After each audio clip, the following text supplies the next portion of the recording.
You've already made the first biggest decision of your entire life. I'm moving to Colorado. Now for the second biggest decision of your entire life. Do I live in Denver or Colorado Springs? Which one is best for me, somebody new moving to Colorado? Which should it be? That is what we're gonna be talking about today. We're gonna cover the top 10 things that make, well, let's just get into it, Colorado Springs better than Denver.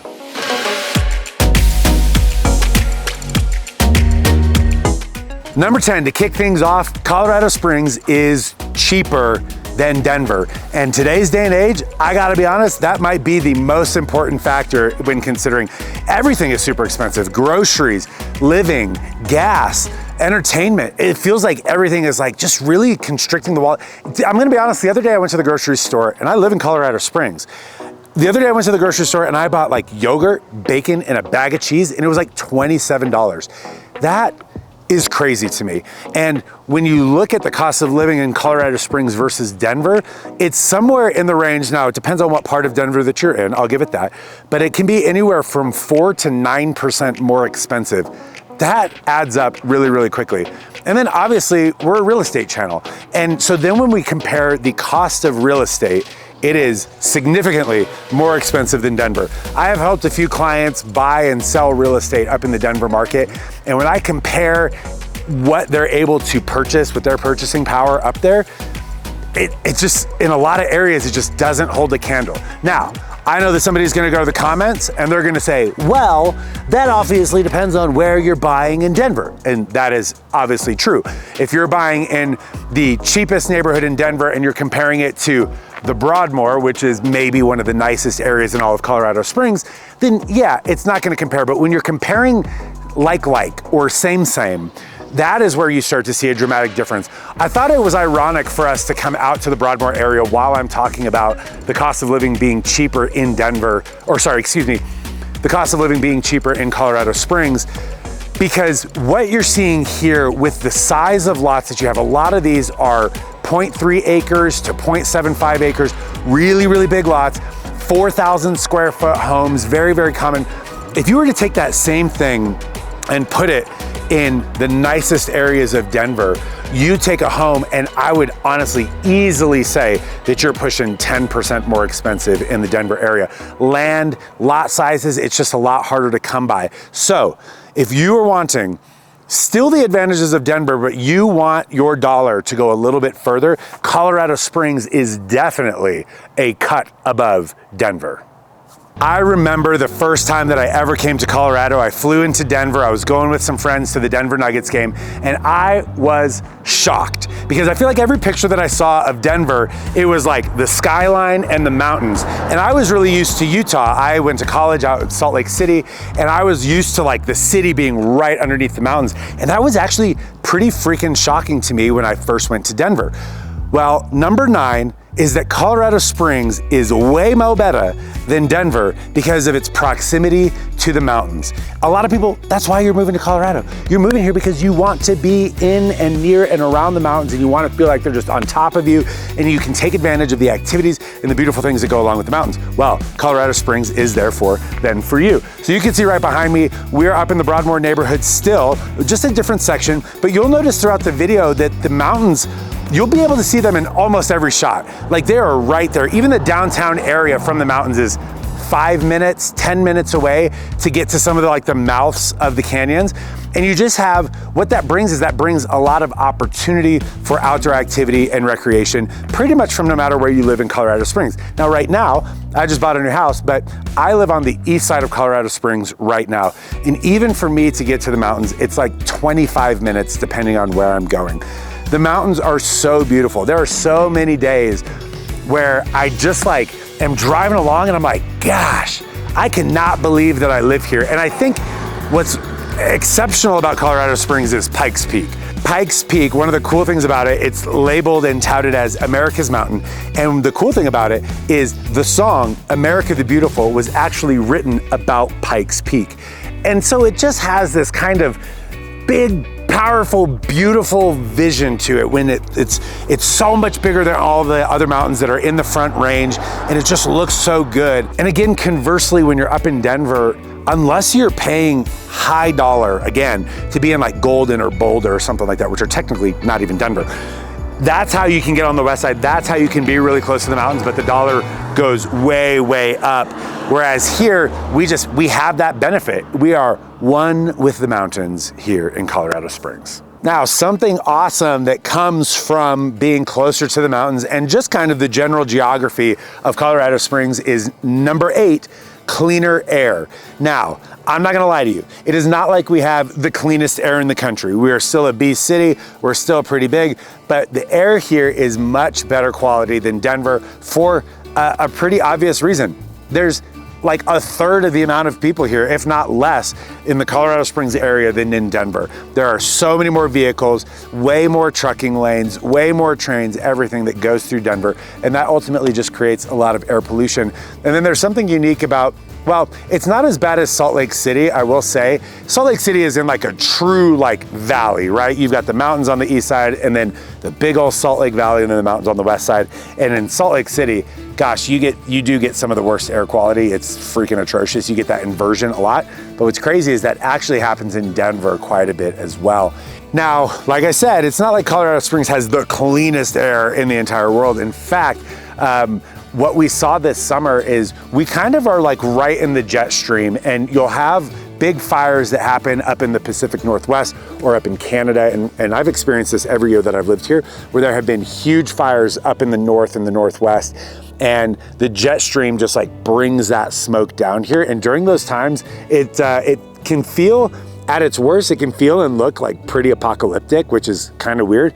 But I do remember seeing this summer that Denver had, I believe, the worst air quality in the United States. Now, granted, it was because of that. It was not just because of pollution and smog and all that stuff, but you do have that a lot more up there. Whereas Colorado Springs, it's a little bit higher elevation. It's a little bit windier here, generally speaking.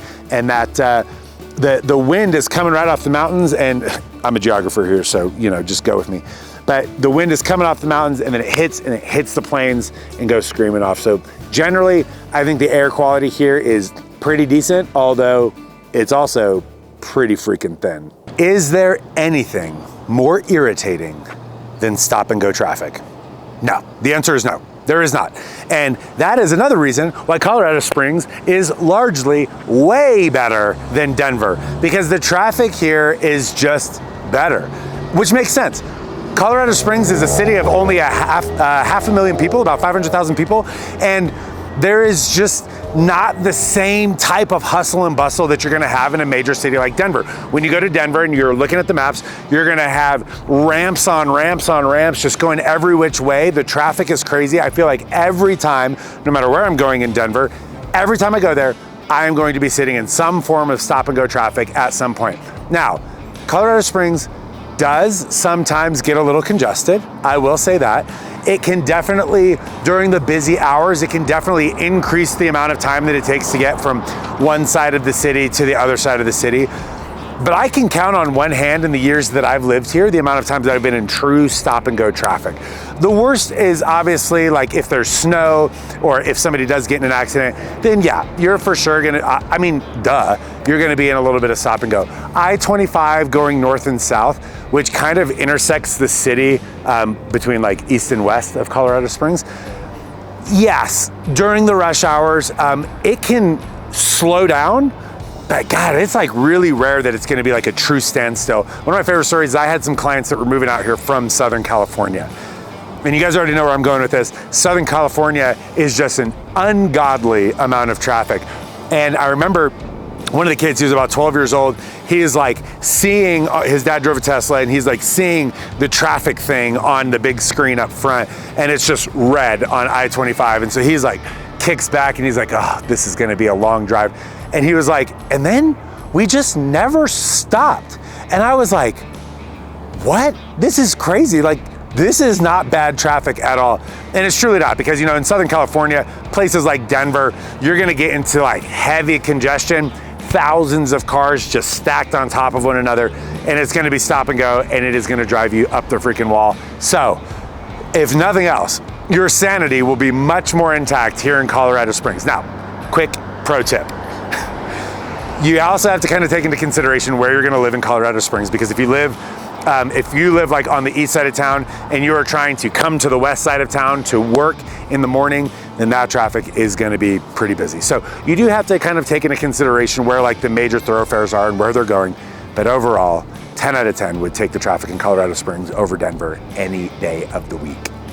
Guys, if you're unfamiliar with the channel, this is the Living in Colorado Springs channel. We are all licensed realtors here, and we help people like you move here to Colorado Springs successfully every day. People reach out every day via text, email, carrier pigeon, smoke signal, whatever works best for you. We're the guys that answer the phone, and we're the guys that answer the emails, and happily and successfully help people move to what I like to say is one of the greatest places in the United States, Colorado Springs. So if that is you, feel free to reach out, and let's get back to the video.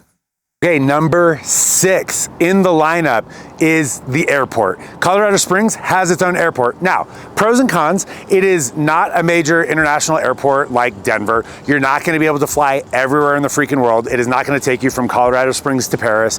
Most likely, you're gonna have to make a stop in Denver or in Dallas. However, I 90% of the time will choose to go to the Colorado Springs airport over the Denver airport for a few major reasons. Number one, it's proximity. Especially from my house, it is literally 15 minutes away from my house, so obviously I'm gonna go there. Number two, while the prices might be marginally more expensive, right, because I'm gonna have to do a connecting flight, there's gonna be fewer direct. While that is true, I feel like you actually make up for it by going to Denver in gas. It's an hour and a half away from most places in Colorado Springs, and parking. Parking at the Denver airport is like $30 a day for uncovered parking. And the parking lots are huge, and you gotta walk way far in, and it is the worst layout. I hate the Denver airport. In fact, it's funny because like I'll have friends like that will come visit, or they're even if they're just flying through because they know that I live in Colorado, where they'll like text me and they'll be like, God, your airport is the freaking worst. I'm like, whoa, that is not my airport. That is the Denver airport, and the Denver airport is terrible. Now, I will say, a little bit of a pro is that they've got Centurion lounges, they've got way more restaurants in there, they've got way more lounges in there, they've got Voodoo Donuts in there, which is kind of awesome. But at the Colorado Springs airport, it's just so much less busy, it's so much smoother, it's so much easier, the parking is way cheaper, and it's just way easier access. For me, I go there all the time. The other thing about the Denver airport, by the way, that is really freaking annoying that a lot of people don't know is that it's way on the east side. So it's like you have like Denver, like the big conglomerate of Denver, and then way over here on the east side, it's like way out there. It is not close to the downtown area. It is not really close to anything that anybody that is flying into Denver is actually trying to take advantage of. So for that reason, number 6, the airport situation in Colorado Springs is better. All right, guys, the top 5 here. So we're at number 5 in our top 10 countdown of why Colorado Springs is better for Denver, especially for new residents or people moving to Colorado. And number 5 is probably, to be honest, it's probably the second question that I get asked the most. Number 1 is affordability. That was the first thing that we talked about. And number 2 is it safe? And there can be a lot of conflicting information. So I don't want to go way down the rabbit hole of like stuff that you can just Google, because that will give you a perspective. And the safety question is always an interesting one to answer because it really kind of depends on what you consider safe. It kind of depends on your own personal tolerance level. Are you from a major city? Are you from a rural town in the middle of nowhere, Texas, where it's extremely safe and you leave your doors unlocked? That is definitely gonna have a place in the conversation. So really what I wanna tell you is kind of what's been my experience. My experience has been, I have a really hard time thinking of when I have felt unsafe. Technically, yes. When you compare the two side by side, Colorado Springs and Denver as a whole, not the worst versus the best, you know, we don't want to do that. But if you compare as a whole, then the answer is yes, in Colorado Springs, it is generally safer. There is less property crime, there is less violent crime. There is also, not a correlation here, but worth noting, there's also significantly less homeless down here. Now there are pockets where there's more and there's pockets where it's more dangerous. That's gonna be almost everywhere that you went to. But something that I think that is really interesting is, I was actually talking with the mayor last week, and he stated in his State of the City address that his goal for Colorado Springs is for us to be in one of those US News rankings as one of the safest cities in America. I think that while it sounds like an extremely lofty goal, it's interesting for me to hear the mayor of the city having that big of a projection. Like, we don't want to just like increase safety a little bit. He wants Colorado Springs to be known as one of the safest cities in America. And that involves a lot of things. It does involve cleaning up homeless encampments, but it also includes police force and increasing the number of police that we have on staff, which they've also been doing, and they're getting to really healthy numbers again. So my experience in Colorado Springs is not that there is no crime, but I personally have not felt a lot of like threat or danger. Do I lock my car? Yes. It's still a city. Do I lock my doors at night? Yes. Will you see news articles of violent crime and things like that? Yes. Is it also pretty easy to identify where some of those more dangerous areas that just kind of make the hair on the back of your neck stand up? Yeah, it's pretty easy. But generally speaking, my personal experience is that when I go to Denver, I feel that way more in Denver. I swear to God, every time that I'm in the downtown area, I am just like on high alert. And I came from a big city. I came from the St. Louis area. I've lived in multiple big cities in my life. And Denver, just personally for me, kind of gives this like uncomfortable feeling. Again, you can also go into some of the outskirts of Denver. You can go into Aurora or Arvada or Lakewood. Like, you can go into like some of these areas that are kind of like surrounding the downtown area, and you can also get into a little bit more suburban areas. But like Colorado Springs is like a big small town, or a small big town, whatever you want to call it. And it has just more of a suburban feel throughout. And so generally speaking, that gives kind of this feeling of like a little bit more safety and security. Number 4 on the list is one that a lot of people don't consider, but once you've lived here and if you're really trying to take advantage of Colorado Springs like you should be, then it is something that will become very readily apparent, and it is the access to the rest of Colorado. Now, let's be honest, we've got the Front Range here over to the west, and if you go out to the east, there's nothing to access. It's just Kansas. It just becomes plains. There's nothing. It's like that dark, shadowy place. You must never go there. But if you go right here, what you can see behind me is Highway 24 that actually starts cutting through the mountains. It goes through like the old Colorado City area, through Manitou Springs, and then it starts going through the mountains through Ute Pass, out past Woodland Park, and beyond. And the reason that it's so amazing is because while yes, in some spots of Denver, you might be closer to Rocky Mountain National Park. You might be closer to Breckenridge and Keystone. And I say might because I-70 is like the worst highway on the freaking planet. But what's really cool is that the rest of Colorado, especially as you go to like the southwest, or even just directly west of us, like Buena Vista and Salida, those areas are way easier and way closer to access from Colorado Springs. That's a really big deal, especially to us because we go rock climbing and we go hiking and camping and do all kinds of stuff like that all year round. And so coming from Denver, in fact, we were out rock climbing this past weekend. We were down in Canyon City. We went to Shelf Road, and we had some friends come down from Denver. And for us, that's a really easy day trip. I mean, it's like not even it's about an hour and a half, maybe a little bit less. We always stop in Penrose at Coyote Den for their breakfast burritos because they're so good.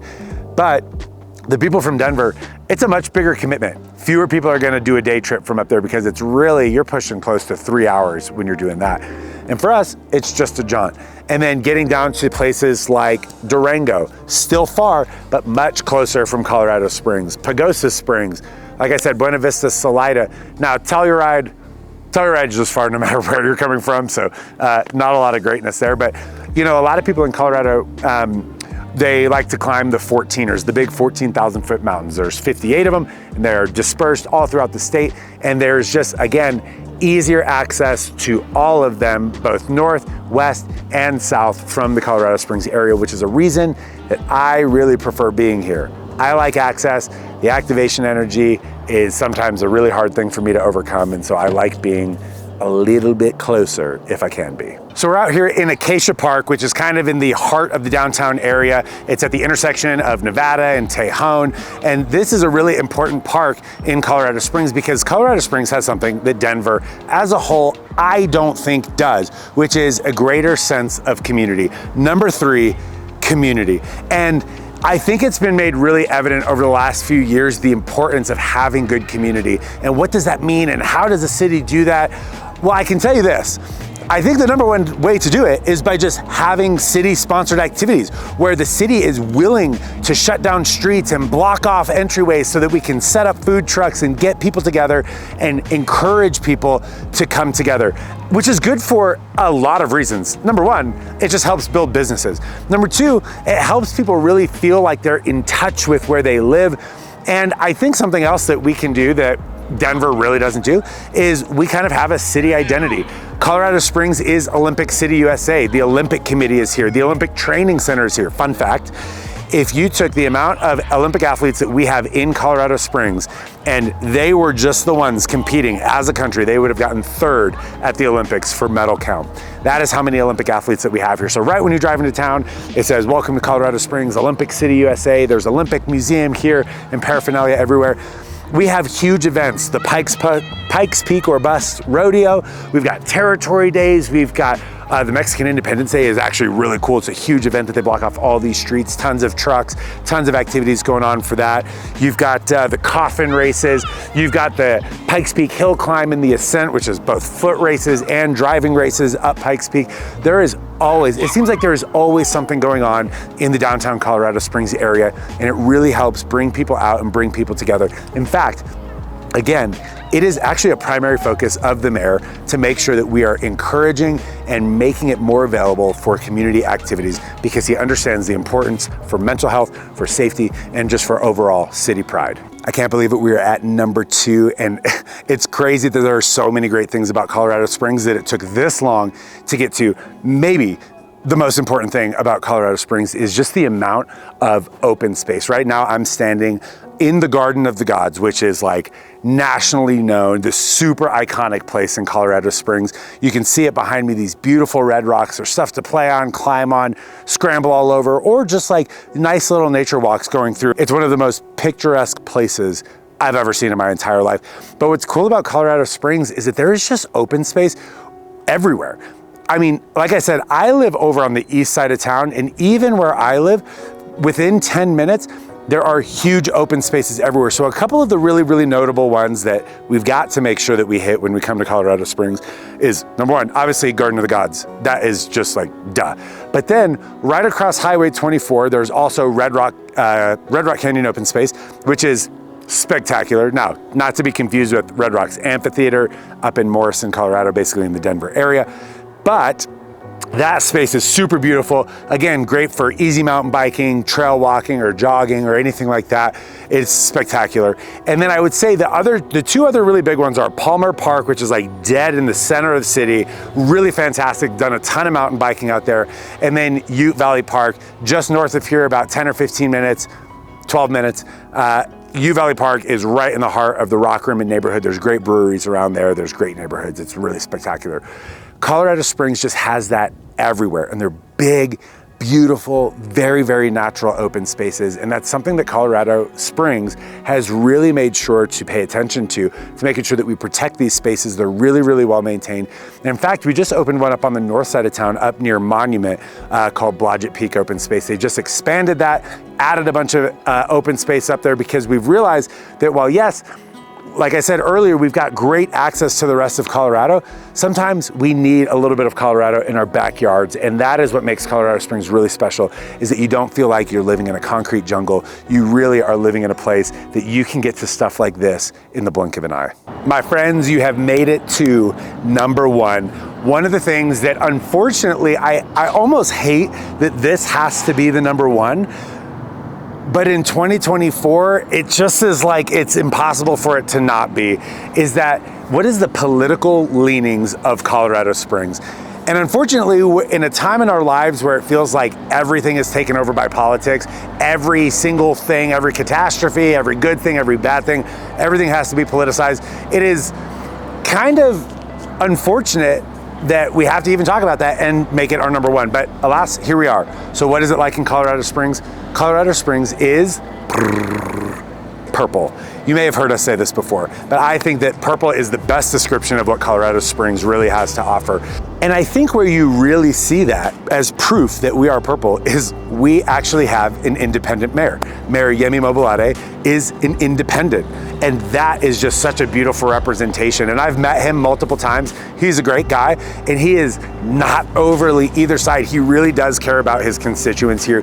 Now, the history of Colorado Springs, a lot of people that haven't been here a lot of time, or they haven't been here recently, Colorado Springs actually had a really, really red history. In fact, if you go back to like the 70s and the early 80s, like aggressively red. But you know, it's kind of cooled off, and it feels like it still has like some of those benefits of the blue state that is Colorado, but it still has some of that conservatism. I think the way that I can really identify this purpleness is number one, because there's a huge military presence here. So that just kind of has some effect. But you're still in Colorado, but it's not like in some cities, like I feel like if you go to a place like San Francisco or Denver or Boulder or Golden, where it's like the politics are just like crammed down your throat. It's like everywhere you go, there are symbols and flags and ideology of politics. And that drives me nuts. I'm just trying to go get a freaking poke bowl. I'm just trying to go get some sushi. I'm not trying to think about politics or look at politics or anything. And yet there's so many cities where it's so overwhelming. Are there a lot of churches here? Yeah. Is Focus on the Family here, which kind of had some spiciness because of their stance on abortion? Sure. There are definitely both sides of the spectrum. You will definitely find those, but it's like the city is not overwhelming either way. In my experience and talking to a lot of friends that lean both directions, neither side feels like they're just like, that they are like afraid to be themselves. You will find the LGBTQ shirts here. You'll find people with the MAGA stuff here. Like, you kind of see it all, and it's fine. And you know what? At the end of the day, nobody really cares. And it's just kind of like, hey, just be you.